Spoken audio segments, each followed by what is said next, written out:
Hi friends, ఈరోజు మనం పాండాల గురించి మాట్లాడుకుందాం. ఈ ప్రపంచంలో ఉన్న పాండాలన్నీ చైనా నుండి ఎక్స్పోర్ట్ చేయబడినవే. ఈ చైనా పాండాలన్నీ తెల్లగా, బొద్దుగా, తెలుపు, నలుపు రంగు కలయికతో ఉంటాయి. అదే మన ఇండియాలో కూడా కొన్ని పాండాలు ఉన్నాయి. నిజానికి ఈ పాండాలని ఎర్ర పాండాలు అంటారు.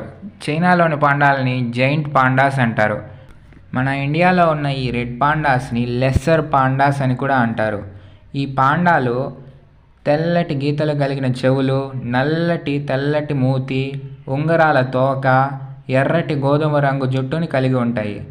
ఈ పాండాల శరీరం వల్ల దీన్ని ఫైర్ ఫాక్స్ అని కూడా పిలుస్తారు. ఈ పాండాలు సుమారుగా 3 కిలోల నుండి 15 కిలోల బరువుని కలిగి ఉంటాయి.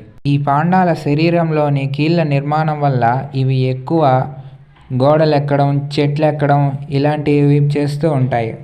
ఇలా ఎక్కడానికి పాండాలలోని శరీర భాగాలు బాగా సహకరిస్తాయి. ఇక బాధాకరమైన విషయం ఏంటంటే ఈ పాండాలు సిక్కిం, పశ్చిమ బెంగాల్, ఇంకా అరుణాచల్ ప్రదేశ్ రాష్ట్రాలలో మాత్రమే ఉంటాయి. ఆఖరిగా ఇది పాండాల గురించి కాదు. ఒకవేళ ఈ పాండాలు కనుక మన తెలుగు రాష్ట్రాల్లో ఉండింటే వీటికి మనలాగే తెలుగు మీద బాగా ప్రేమ ఉండింటుంది.